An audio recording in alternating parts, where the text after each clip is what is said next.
qu'entend-on quand on parle de croire ou de foi? Par ailleurs, la capacité à réfléchir est fortement mise à contribution dans les paroles de la Bible depuis Moïse, les prophètes, jusqu'à Jésus, bien sûr. Alors comment est-ce que le croire et le comprendre s'articulent dans un chemin de vie? Alors je vous propose ce matin de réfléchir à nouveau frais sur la place de la foi et de la raison, du croire et du comprendre à partir des premiers mots de l'Évangile selon Marc. Commencement de l'Évangile de Jésus-Christ. Selon ce qui est écrit dans le prophète Ésaïe, « Voici, j'envoie devant toi mon messager pour préparer ton chemin. C'est la voix de celui qui crie dans le désert, « Préparez le chemin du Seigneur, rendez droits ses sentiers. » Jean parut, plongeant dans le désert et proclamant une plongée de conversion pour le pardon des péchés. Il sortit alors vers lui tout le pays de Judée et tous les habitants de Jérusalem. Et ils étaient plongés par lui dans le fleuve du Jourdain en confessant leurs péchés. Jean avait un vêtement de poil de chameau, une ceinture de cuir autour des reins. Il se nourrissait de sauterelles et de miel sauvage.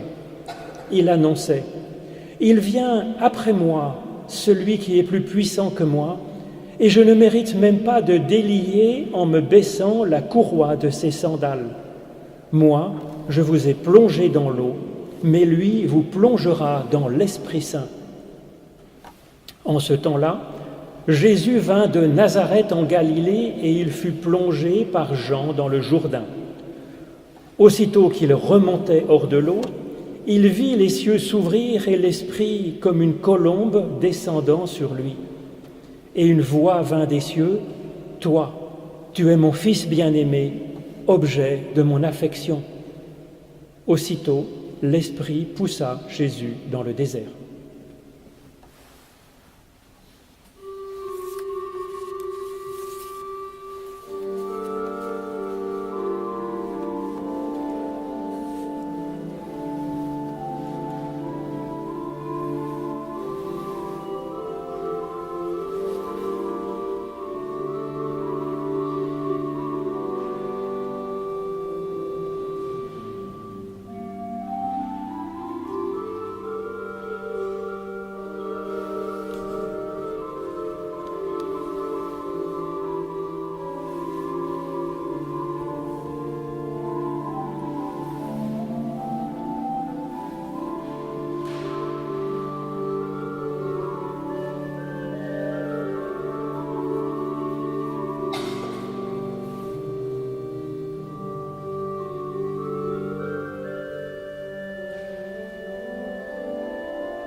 Sur cette question, la conclusion du sermon 43 de saint Augustin est célèbre.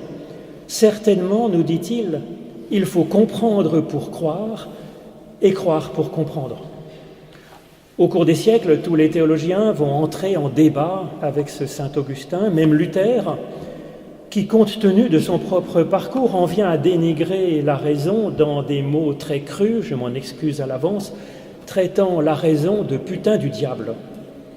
Alors Luther reconnaît que la raison peut quand même être assez pratique pour gérer les affaires de ce monde, mais il nous met en garde contre l'usage de la raison en ce qui concerne les questions du salut, parce que, nous dit-il, notre raison a été complètement pourrie par le péché originel commis malencontreusement par Adam et Ève, nos arrière-grands-parents. Jean Calvin est un peu plus mesuré sur la question. Il reconnaît parfois que la bonté de Dieu a pu faire que notre intelligence n'est pas totalement ni définitivement détruite. Ouf. Aujourd'hui, nous sommes nombreux à penser que cette notion de péché originel est inventée de toutes pièces par saint Augustin, tout génial qu'il est. D'ailleurs, je suis un grand fan de saint Augustin, mais là-dessus, je pense qu'effectivement, il a fait pas mal de dégâts. Et que l'histoire d'Adam et Ève est un mythe qui ne parle pas du passé, mais qui parle de notre présent. Chacun de nous est cet Adam et Ève. Leur histoire est comme un miroir qui nous est offert par la Bible pour nous aider à discerner les traces du péché dans notre propre parcours de vie. En particulier, cette source de tous les problèmes qui consiste à se prendre soi-même pour Dieu, ce qui n'est pas formidable. Sinon, saint Augustin a raison. Ce texte de Genèse 3, avec l'histoire d'Adam et Ève, du serpent qui parle, et puis ce Dieu qui, poétiquement, descend se promener dans le jardin avec la brise du soir, ce texte a tout à voir avec la question de la foi et de la raison, puisque le péché fondamental est figuré par le fait de manger l'arbre de la connaissance du bien et du mal. Et que si l'humain le mange, c'est dans la tentation de se prendre soi-même comme Dieu. C'est donc une question de foi. Ce que ce texte dénonce, c'est plutôt l'orgueil de la connaissance, l'hubris, comme on dit en grec, que peut nous donner effectivement cette extraordinaire faculté qui est la capacité de réfléchir par soi-même. Mais par ailleurs, la Bible tout entière est un effort considérable s'adressant à notre intelligence afin de nous aider à comprendre, dans la mesure du possible, Dieu et puis l'humain. Certes, c'est difficile de comprendre Dieu puisque c'est le tout autre. Certes, il faut garder en tête l'avertissement contre l'orgueil de la pensée que nous adresse ce texte de la Genèse, mais je pense qu'il est néanmoins possible de comprendre quelque chose, un peu quelque chose de Dieu. Car nous avons été créés à l'image de Dieu, nous dit également la Genèse, ou comme le manifeste Jésus-Christ, nous sommes enfants de Dieu. Il ne nous est donc pas totalement impossible de réfléchir sur ce qu'est Dieu et d'avoir de lui une certaine connaissance. Je pense que Dieu est bien moins insaisissable pour notre intelligence que la réalité physique à l'échelle de l'atome ou à l'échelle des galaxies, car à ces échelles très différentes des nôtres, nos références n'ont plus aucune valeur, alors que nous sommes liés à Dieu par un lien irréductible, par notre nature même. Donc désolé pour Luther, mais il me semble que la réflexion d'Augustin sur ce rapport mutuel entre la foi et la raison, complété par son fréquent avertissement contre l'orgueil de la connaissance, est plus pertinent que cette amusante injure de Luther contre la raison. Cela dit, il n'est pas possible de réduire la pensée de Luther à cette injure, parce qu'effectivement, on ne peut pas dire que Luther n'a pas mis à contribution son intelligence et aussi celle de ses contemporains pour que chacun puisse lire personnellement la Bible, réfléchir directement dessus et puis réformer sa propre théologie et puis entrer dans une foi plus sincère.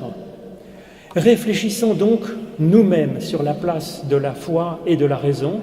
Alors c'est ce que je vous propose de faire avec ces premières paroles de l'Évangile selon Marc, qui me semblent donner des pistes intéressantes là-dessus. Commencement de l'Évangile de Jésus-Christ. L'Évangile, ce n'est pas ou c'est pas simplement une histoire de la vie de Jésus. L'Évangile est écrit pour parler de chacun de nous. C'est d'ailleurs ce qui est clair dans la phrase suivante, donc commencement de l'Évangile de Jésus-Christ. Selon ce qui est écrit dans le prophète Ésaïe, « Voici, j'envoie devant toi mon messager pour préparer ton chemin. » Donc devant toi, ton chemin, le texte s'adresse au singulier au lecteur. Il s'adresse à lui familièrement pour lui dire que c'est son cheminement qui est en cause, que c'est là le lieu du salut qui est donné par Jésus-Christ, par Dieu en Jésus-Christ. D'emblée, Marc évoque ici notre intelligence et notre foi. Ce texte transforme et combine deux versets de livres différents de la Bible, un verset de Malachie et un verset d'Ésaïe. Pour un juif comme pour un chrétien, ce genre de citation, de raccourci, fait appel à la réflexion et à des débats, bien sûr, d'interprétation. Quant au sens de ce commencement de son livre, il me semble proposer une définition de la foi. Car le but de l'Évangile est d'éveiller la foi du lecteur, de l'auditeur. Et Marc, il parle dans ses premières phrases de ce but comme de préparer notre chemin. La foi est donc présentée d'emblée comme un cheminement vers le Père, dira Jésus dans l'Évangile selon Jean. Et il me semble que cela est fort intéressant. La foi n'est pas tant le fait d'être en communion avec Dieu, ou d'entendre Dieu, ni même de lui faire confiance, ni même de croire absolument en lui, en son existence, ou je ne sais quoi, sur lui. Tout cela, ce serait plutôt un fruit de la foi. La foi serait dans le cheminement, un élan qui est donc à travailler personnellement. Blaise Pascal, un autre grand penseur et grand mystique que saint Augustin, doutait d'avoir la foi. Il a senti que Dieu le rassurait en lui disant « Console-toi, tu ne me chercherais pas si tu ne m'avais pas déjà trouvé. » La foi est donc encore un cheminement intérieur, une recherche. Alors pour résumer cela, il me semble que l'on peut dire que la foi consiste à être motivé dans la recherche de Dieu, dans l'ouverture de ce qui pourrait venir de lui. Comment est-ce que cette motivation peut venir ? Comment peut-elle s'allumer ou se rallumer dans la personne humaine ? Dans ces dernières années, j'ai eu la chance de rencontrer des centaines de personnes adultes commençant une démarche de foi venant de l'athéisme ou de l'agnosticisme. À chacune, j'ai demandé ce qui l'avait motivé à l'origine pour se mettre en mouvement, donc en mettre en cheminement. Et c'est assez variable, je vois 4 grandes raisons. Une bonne part de ces personnes a été motivée par une recherche de sens à leur vie. Une bonne part a été touchée par une expérience mystique de la présence de Dieu dans leur vie, ou une expérience de prière, même s'ils ne savent pas bien qui est Dieu. D'autres sont venus en lisant la Bible par curiosité ou par leurs études.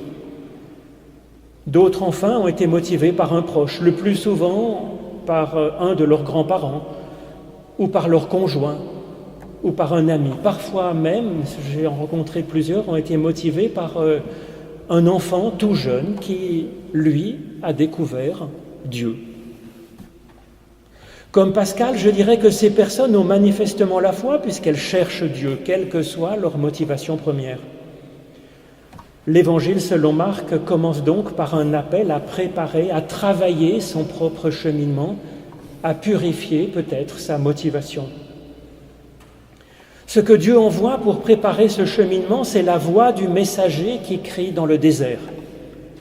Cette idée, cette voix du messager qui crie dans le désert, ça peut avoir plusieurs significations.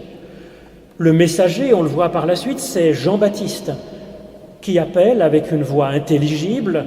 C'est donc un appel à l'intelligence de l'auditeur, comme toute prédication. Mais le mot traduit ici par messager, en fait, c'est angelos en grec. Angelos désignant souvent l'intervention directe de Dieu en nous pour nous donner sa parole, comme à Moïse dans le désert.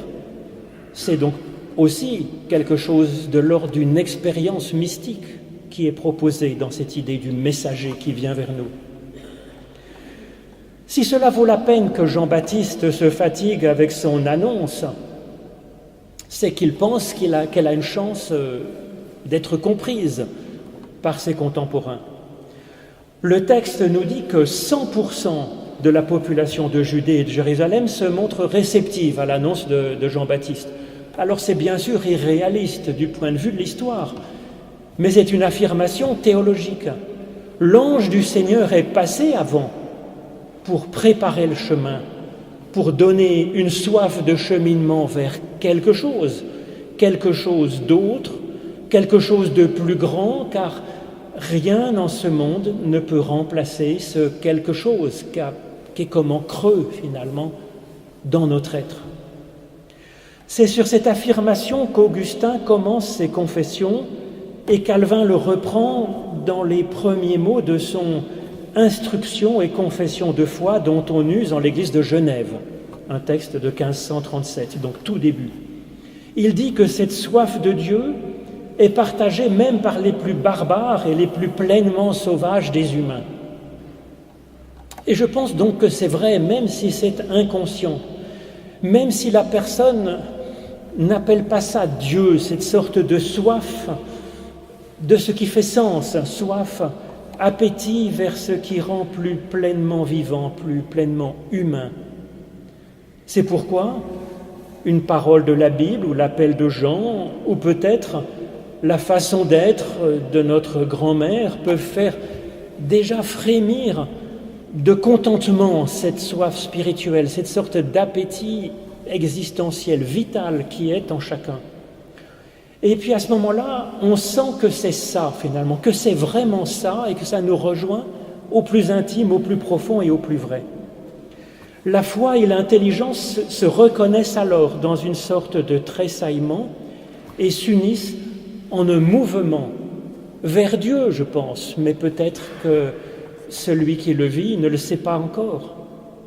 Je pense que l'on peut dire que cet événement est déjà une expérience mystique, même si ce n'est pas aussi spectaculaire que ce qui arrive à Jésus quand il sent l'Esprit bien réel, bien comme corporel, comme une colombe, et la voix de Dieu qui lui fait sentir toute sa tendresse pour lui. Et donc, telles quelles, les paroles de Malachie, d'Ésaïe et de Jean peuvent rester une connaissance que l'on amasse, que l'on analyse, quelque chose qui est de l'ordre du connaître. Si le lecteur s'implique personnellement, il va chercher à comprendre ces paroles.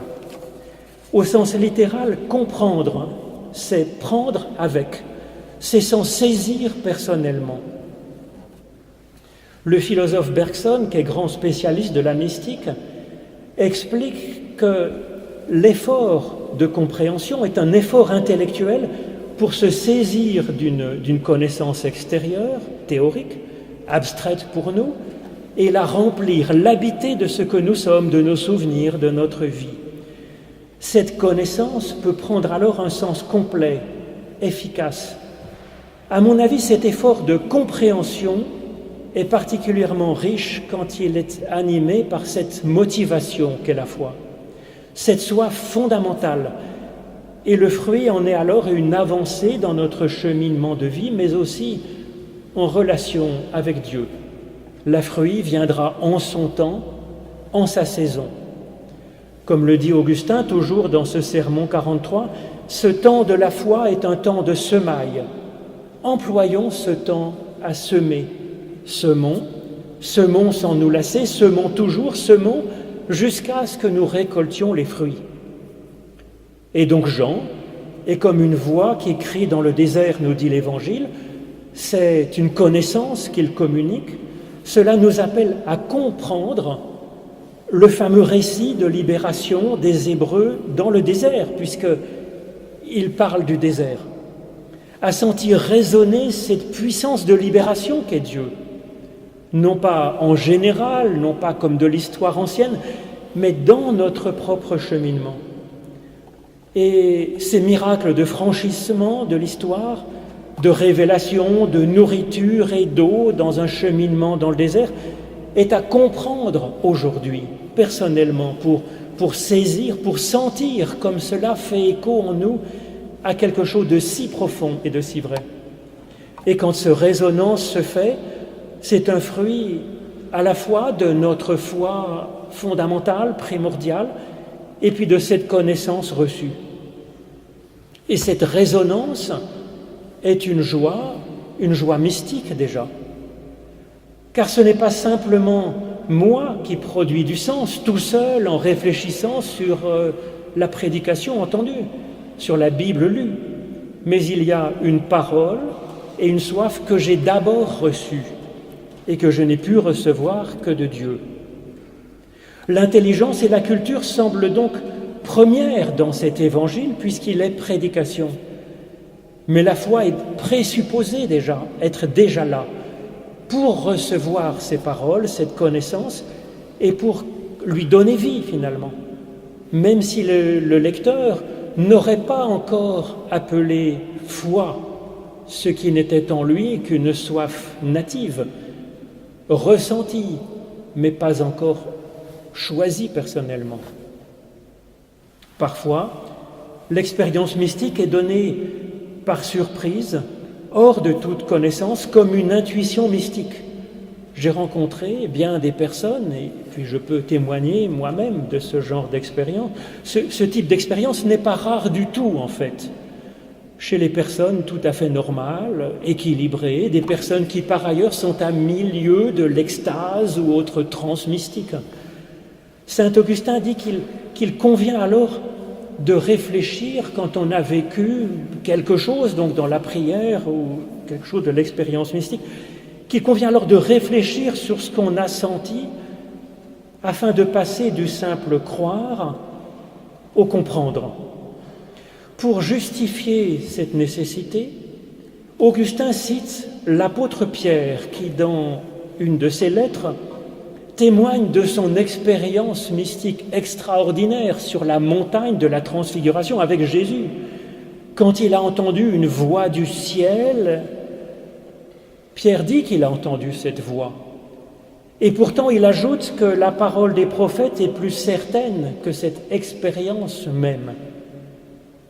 En effet, je pense que s'il y a un dangereux orgueil de la connaissance, il y a aussi un dangereux orgueil de la foi et de la mystique. Il y a aussi un égarement possible dans les méandres de notre inconscient qui sont si vite pris pour la voix de Dieu. La connaissance et la mystique se complètent donc, se compensent, se corrigent mutuellement et se tissent. Alors bien sûr, là-dessus aussi, on pourrait reprendre l'analyse de Bergson qui est passionnant sur ce sujet, mais on peut voir encore ce que dit Augustin chez Blaise Pascal, qui lui aussi a eu une expérience mystique fondatrice et qui en rend compte dans son mémorial ainsi. Dieu d'Abraham, Dieu d'Isaac, Dieu de Jacob, nom des philosophes et des savants, certitude, joie, certitude, sentiment, vue, joie, Dieu de Jésus-Christ. Et donc ce que fait là Pascal, c'est une compréhension de l'expérience qui se joint à la connaissance, qui n'est alors plus si abstraite qu'avant. Jean-Baptiste nous appelle ainsi à préparer notre sentier. Il nous propose une première plongée en résonance avec la marche des Hébreux dans le désert. Jean nous appelle ensuite à un second plongeon, un second baptême si on veut. Il proclame une plongée de conversion dans le pardon des péchés. Se plonger dans le pardon des péchés. Quand le mot grec métanoïa est traduit par conversion, cela donne des aspects un peu religieux à ce mot. Quand il est traduit par repentance, cela donne des accents un peu moralistes. Mais ce n'est pas ça en fait. Métanoïa, ça fait explicitement référence à la connaissance. Cela vient de méta, le changement, et de noéo, qui est comprendre. Jean nous appelle donc à nous plonger dans une théologie d'un Dieu du pardon, un Dieu qui ne nous veut que du bien, uniquement du bien. Et donc, de purifier notre motivation, purifier ce qui nous motive pour cheminer, pour aller vers Dieu, purifier donc notre foi pour le chercher. C'est utile de savoir un petit peu ce que l'on cherche. Amen.